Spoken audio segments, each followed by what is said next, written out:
Shri N M Pearson, ഇപ്പോൾ കേന്ദ്ര committee വിചാരിച്ച നേരത്തെ ഉദ്ദേശിച്ചതിലും നേരത്തെ ചേരുന്നുണ്ട്. സാഹചര്യത്തിന്റെ ഗൗരവം ഉൾക്കൊണ്ടുകൊണ്ട് തന്നെയാണ് ഈ യോഗം ചേരുന്നതെന്നാണ് മനസ്സിലാക്കുന്നത്. 3 ദിവസത്തെ കേന്ദ്ര കമ്മിറ്റി യോഗമാണ്.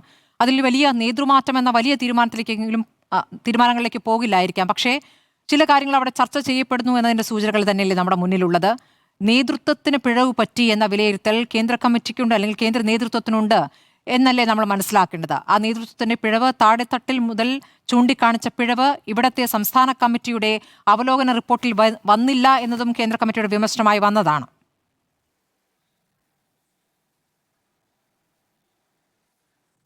അല്ല, കേന്ദ്ര കമ്മിറ്റി രേഖപ്പെടുത്തി എന്നുള്ള കാര്യത്തിൽ തർക്കമില്ല. അങ്ങനെ രേഖപ്പെടുത്തിയ കാര്യങ്ങൾ നടപ്പിലാക്കാനായിട്ട് കേന്ദ്ര കമ്മിറ്റിക്ക് ഉള്ള കാര്യക്ഷമത അതെത്രമാത്രമുണ്ട് എന്നുള്ളതാണ് നമ്മൾ ചർച്ച ചെയ്യുന്ന വിഷയത്തിന് പ്രസക്തമായി തീരുന്നത്. എല്ലാവർക്കും അറിയാവുന്നൊരു കാര്യമാണ് എന്തുകൊണ്ട് തോറ്റു എന്നുള്ളത്. അത് വളരെ ലളിതമാണ്. അധികാരത്തിലെത്തുന്ന സമയത്ത് കാണിക്കുന്ന ധാർഷ്ട്യം. നേരത്തെയും തോറ്റപ്പോൾ ധാർഷ്ട്യമായിരുന്നു പ്രധാനപ്പെട്ട. ധാർഷ്ട്യം, അഹങ്കാരം. ഒരു പിണറായിയാണ് കേരളത്തിൻ്റെ മുഖ്യമന്ത്രി എന്നുള്ളത് ശരിയാണെങ്കിലും ആ പിണറായി കേരളത്തിലെ അങ്ങോളം ഇങ്ങോളം കൊച്ചു കൊച്ചു പിണറായിമാരെ നിർമ്മിച്ചിരുന്നു. ലോക്കൽ കമ്മിറ്റി സെക്രട്ടറി ഒരു പിണറായിയാണ്, ഏരിയ കമ്മിറ്റി സെക്രട്ടറി മറ്റൊരു പിണറായിയാണ്, ജില്ലാ കമ്മിറ്റി സെക്രട്ടറി മറ്റൊരു പിണറായിയാണ്. അങ്ങനെ പാർട്ടി നേതാക്കളൊക്കെ എങ്ങനെ പിണറായി ആകണം എന്ന് പഠിച്ച കാലമാണ് നമ്മളുടെ മുന്നിലുള്ളത്. ഇതാണ് ഏറ്റവും ഗൗരവപരമായ പ്രശ്നം എന്ന് പറയുന്നത്. മുൻപ് ഇതിൽ നിന്ന് വ്യത്യസ്തമായിട്ടുള്ള സമീപനങ്ങൾ എടുക്കാൻ കഴിഞ്ഞിരുന്നത് എന്തുകൊണ്ടെന്ന് ചോദിച്ചാൽ അത് വിലയിരുത്താനും അതിനനുസരിച്ച് പ്രവർത്തിക്കാനും പറ്റുന്ന തരത്തിലേക്ക് പാർട്ടിക്ക് മാറാൻ കഴിഞ്ഞു. ഇപ്പോൾ ഞാൻ പാർട്ടിയുടെ ഒരു പ്രവർത്തകനാണെങ്കിൽ എന്നെ സംബന്ധിച്ചിടത്തോളം ഏറ്റവും പ്രധാനപ്പെട്ട കാര്യം എന്തിനാണ് ഞാൻ പാർട്ടി പ്രവർത്തിക്കുന്നത് എന്ന ചോദ്യമാണ്. ഞാൻ പാർട്ടിക്ക് വേണ്ടി പ്രവർത്തിക്കുന്നത് പാർട്ടി മുന്നോട്ട് വെക്കുന്ന ഒരു പ്രത്യയ ശാസ്ത്രത്തെ സാക്ഷാത്കരിക്കുന്നതിന് പാർട്ടി പ്രവർത്തിക്കുന്നു. അതുകൊണ്ട് ഞാൻ എൻ്റെ ജീവൻ തന്നെ അതിനു വേണ്ടി സമർപ്പിക്കാനായിട്ട് തയ്യാറാവും. ആ മനോഭാവം കുറെ കാലമായിട്ട് കേരള പാർട്ടിയിൽ നഷ്ടപ്പെട്ടത് എങ്ങനെ എന്ന് ചോദിച്ചാൽ 2 ക്ലാസ് ഓഫ് പീപ്പിളാണ് ഈ പാർട്ടിക്കകത്ത് വളർന്നു വന്നത്. ഒന്ന്, അധികാരത്തിൻ്റെ ഭാഗമായി നിൽക്കുന്നതായിട്ടുള്ള, അധികാരത്തിൻ്റെ ഭാഗമായി മാത്രം പ്രവർത്തിക്കുന്നതായിട്ടുള്ള ഒരു വർഗം. നമ്മൾ നേരത്തെ പലയിടങ്ങളിലൊക്കെ കേട്ടിട്ടുള്ള സാധനമാണ്. അധികാരി വർഗം പാർട്ടിക്കകത്തുണ്ടാകുന്നു. അതേപോലെ തന്നെ പാർട്ടിക്കകത്തൊരു കീഴാള വർഗം ഉണ്ടാകും. കീഴാള വർഗത്തിന് ഒരു കാര്യത്തിലും പങ്കാളിത്തമില്ല. അവരുടെ അഭിപ്രായങ്ങൾ ഒരു കാരണവശാലും പരിഗണിക്കപ്പെടുന്നില്ല. എല്ലാം നമ്മളുടെ അധികാരി വർഗം ആണ് തീരുമാനിക്കുന്നത്. ആ തീരുമാനം അത് മാർക്സിസ്റ്റ് വിരുദ്ധമാണ്, ഇടതുപക്ഷ വിരുദ്ധമാണ്, ജനവിരുദ്ധമാണ്. ആ തീരുമാനങ്ങൾ സമൂഹത്തിൽ നടപ്പിലാക്കാനായിട്ട് ശ്രമിക്കുമ്പോൾ സമൂഹം എന്ത് ചെയ്യും? അതിനെ പ്രതിരോധിക്കും. അതാണ് കേരളത്തിൽ സംഭവിച്ചത്. കേരളത്തിൽ അത് സംഭവിക്കുമ്പോൾ അതിൻ്റെ കൂടെ ഇടതുപക്ഷ മനസ്സുള്ള വലിയ ഒരു ജനസമൂഹമുണ്ട് എന്നുള്ള കാര്യം നമ്മൾ തിരിച്ചറിയേണ്ടതാണ്. ആ ജനസമൂഹത്തിൻ്റെ വ്യാപ്തി കുറേ കാലമായിട്ട് വർദ്ധിക്കുന്നു എന്നാണ് ഞാൻ മനസ്സിലാക്കുന്നത്. അത് ഇടതുപക്ഷത്തിൽ മാത്രമല്ല, മറ്റു പാർട്ടികളുടെ കാര്യത്തിലും ഇതൊക്കെ തന്നെയാണ്. അതായത് അധികാരത്തിലിരിക്കുന്ന ഒരു പാർട്ടിയെ പറഞ്ഞു വിടാനായിട്ടുള്ള ശക്തി നേടാൻ പറ്റുന്ന തരത്തിൽ ജനങ്ങളുടെ ഒരു മനസ്സ് വികസിച്ചിട്ടുണ്ട് എന്നുള്ള കാര്യം നമ്മൾ മനസ്സിലാക്കേണ്ടതാണ്. മുൻകാലങ്ങളിൽ അങ്ങനെയല്ല. പാർട്ടിയുടെ വോട്ടുകൾ എന്ന് പറയുന്ന ഒരു വലിയ സോഴ്സ് ഉണ്ടായിരുന്നു. എല്ലാ പാർട്ടികൾക്കും അത് ഉണ്ടായിരുന്നു. ഇന്ന് ഈ പാർട്ടി സോഴ്സിൻ്റെ വോട്ടെന്ന് പറയുന്ന ഒരു അടിമ മനസ്ഥിതിയോടെ നിർവഹിക്കപ്പെടുന്നതായിട്ടുള്ള വോട്ടുകൾക്ക് പുറത്ത് അതിനെതിരെ പ്രവർത്തിക്കാൻ പറ്റുന്ന തരത്തിലുള്ള വലിയ ഒരു വോട്ട് ബാങ്ക് തന്നെ ഡെവലപ്പ് ചെയ്ത് വരുന്നു എന്നുള്ളതാണ്. അങ്ങനെ ഡെവലപ്പ് ചെയ്ത് വരുന്ന ഒരു സമൂഹത്തെ അഭിസംബോധന ചെയ്യാനായിട്ട് CPM-നെ സംബന്ധിച്ചിടത്തോളം അതിനാവശ്യമായ സർഗാത്മകതയില്ല എന്നുള്ളതാണ്. ഇപ്പോൾ ഉമേഷ് ബാബു ഈ മണ്ടന്മാർ എന്ന് വിളിച്ചു, ആ വാക്കല്ല ഞാൻ ഉപയോഗിക്കുന്നതെങ്കിൽ പോലും ബൗദ്ധികമായ വലിയ ഒരു പരാജയം CPM നേരിടുന്നു എന്നാണ് ഞാൻ മനസ്സിലാക്കുന്നത്. നമുക്കൊരു നേതാവിനെ, നമ്മൾ പിണറായിയെ മാറ്റണം, മറ്റൊരു നേതാവിനെ നമുക്ക് പെട്ടെന്നിങ്ങനെ നോക്കിയാൽ സ്മൃതി കാണാൻ പറ്റില്ല.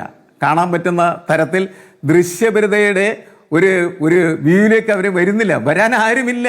വരാൻ ആരുമില്ലാത്ത തരത്തിലേക്ക് അത് പരുവപ്പെട്ടു പോയി എന്നുള്ളത് പ്രധാനപ്പെട്ടതാണ്. നിങ്ങൾ പിണറായിയെ മാറ്റും, അതിന് പകരം ഒരു നേതാവിനെ വെക്കൂ എന്ന് പറഞ്ഞ് ഇന്ന നേതാവ് അതാണ് അതെ, വരാൻ അനുവദിക്കാതിരിക്കുന്നത് തന്നെയാണ് പ്രധാനപ്പെട്ടത്. വരാൻ അനുവദിക്കാതിരിക്കുന്ന സമയത്ത് ശേഷിയുള്ള മനുഷ്യരൊക്കെ അവരുടെ പണി നോക്കിപ്പോവും.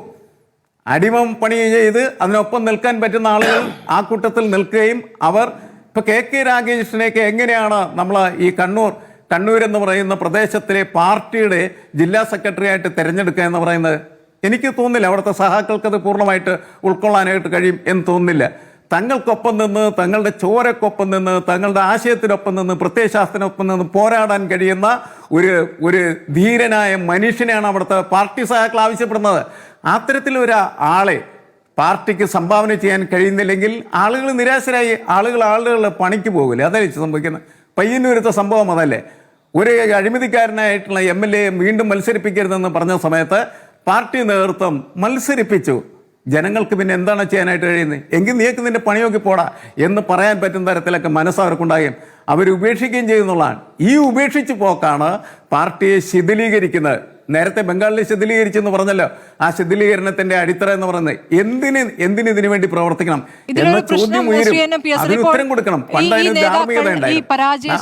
പരാജയശേഷം തിരുത്തലിനുള്ള സന്നദ്ധത കാണിക്കുന്നതിന്റെ എന്തെങ്കിലും സൂചന ഏതെങ്കിലും നേതാക്കളുടെ പ്രതികരണങ്ങൾ അങ്ങേക്ക് കാണാനായോ? ഇപ്പോൾ കേന്ദ്ര കമ്മിറ്റിയിലെത്തിയ പിണറായി വിജയൻ തന്നെ മാധ്യമങ്ങൾ ചോദിക്കുന്ന ചോദ്യങ്ങൾ ഇഷ്ടപ്പെട്ടിട്ടില്ല. അതായത് നേതൃത്വത്തിന്റെ പിഴവുമായി ബന്ധപ്പെട്ട ചോദ്യമായിരുന്നു. അതാണ് അദ്ദേഹത്തെ രോഷാകുലനാക്കിയത്. അപ്പോൾ ഇങ്ങനെയുള്ള പ്രതികരണങ്ങൾ അത് മുൻപും അങ്ങനെയായിരുന്നു, ഇപ്പോഴും അങ്ങനെയാണ്. അപ്പോൾ ഒരു നേതാവ് മാറില്ല എന്നതിന്റെ കൃത്യമായ സൂചനയായിട്ടല്ലേ നമ്മൾ അതിനെ കാണേണ്ടത്? അല്ല, മാറില്ല എന്നുള്ളത് ജനങ്ങൾ മനസ്സിലാക്കിയത് കൊണ്ടാണ് നീ മാറി നിൽക്ക്, വഴിയിൽ നിൽക്ക് എന്ന് അവർ നേതാക്കളോട് പറഞ്ഞ ഒരു വഴിയിലാണ് ഇപ്പോൾ. മനസ്സിലായില്ലേ? ഇവർക്കത് മനസ്സിലാവില്ല എന്ന് പറഞ്ഞാൽ കുറെ കഴിയുന്ന സമയത്ത് ഇപ്പോഴുള്ള സ്ഥാനത്ത് പോലും അവർക്ക് ഇരിക്കാനായിട്ട് പറ്റാതെ വരും. അങ്ങനെ മാത്രമേ അവർ പെരുമാറുകയും പ്രവർത്തിക്കുകയും ചെയ്യുള്ളൂ എന്ന് പറഞ്ഞാൽ ജനങ്ങൾ ഉപേക്ഷിക്കത്തുള്ളൂ. ജനങ്ങൾക്ക് എത്ര കാലം മീറ്റിങ്ങുകൾ ചുമക്കാനായിട്ട് പറ്റും? അതല്ലേ പ്രധാനപ്പെട്ട പ്രശ്നം. ഇവരെല്ലാം ഒരേ ടൈപ്പാണ്. നമുക്കൊരൊറ്റ നേതാവിനെ ചെറുപ്പക്കാരിൽ നിന്ന് പെറുക്കിയെടുത്തിട്ട് ഇവൻ കൊള്ളാം എന്ന് പറയാനില്ല. കാരണം അവനൊക്കെ തന്നെ അവർക്ക് ജോലി എന്ന് പറഞ്ഞാൽ എങ്ങനെ അധികാരത്തിൽ കയറാൻ പറ്റും, അതിനെ അടുത്ത് നിൽക്കുന്നവനെ അതിനെ വെട്ടിയില്ലാണ്ടാക്കാൻ പറ്റും. അങ്ങനെ അടുത്ത് നിൽക്കുന്ന സഖാവിനെ വെട്ടി നശിപ്പിച്ച് വഴി ക്ലിയറാക്കി മുന്നോട്ട് പോകുന്ന ആളുകളാണ് ഇതിൻ്റെ ചെറുപ്പക്കാരായിട്ടുള്ള നേതാക്കളായിട്ട് നമ്മുടെ മുന്നിൽ വരുന്നത്. എങ്ങനെയാണ് ഇവർ നേരാവുക? ഇവർക്ക് നേരാവാനായിട്ട് യാതൊരു സാധ്യതയുമില്ല. ഈ കഴിഞ്ഞ ദിവസം ഇപ്പോൾ മാധ്യമങ്ങളോട് എന്തിനാണ് അങ്ങനെ പെരുമാറുന്നത്? മാധ്യമങ്ങളോട് പെരുമാറേണ്ട കാര്യമില്ല.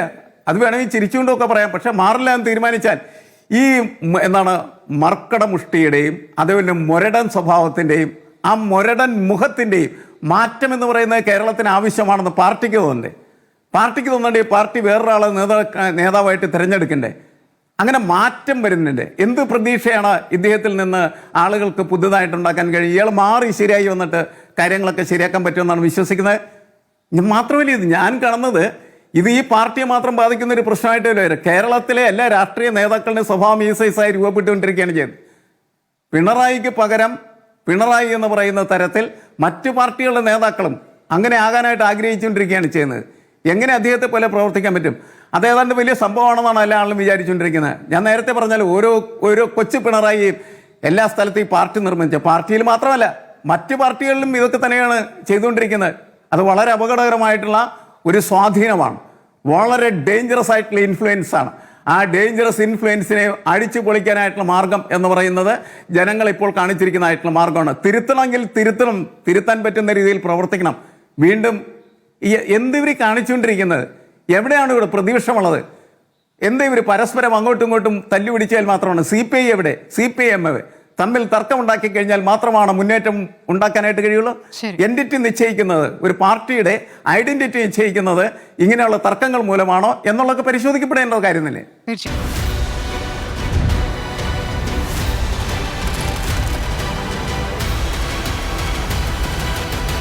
ഡിബേറ്റ് വിത്ത് സ്മൃതി പരുത്തിക്കാട്.